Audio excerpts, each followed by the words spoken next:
वाक्य वाचलं. वाक्य फार छान आहे.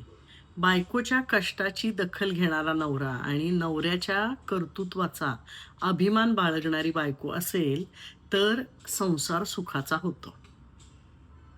खरंच छान वाक्य आहे. पण त्यात लपलंय एक भीषण सत्य.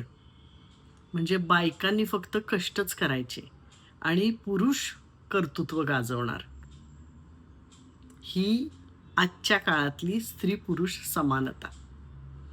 आपण मारे बाता मारतोय मोठ्या-मोठ्या. पण डोक्यात फिट बसलंय हेच. कष्ट करण्यासाठी बायको आहे आणि कर्तृत्व गाजवणार तो नवरा.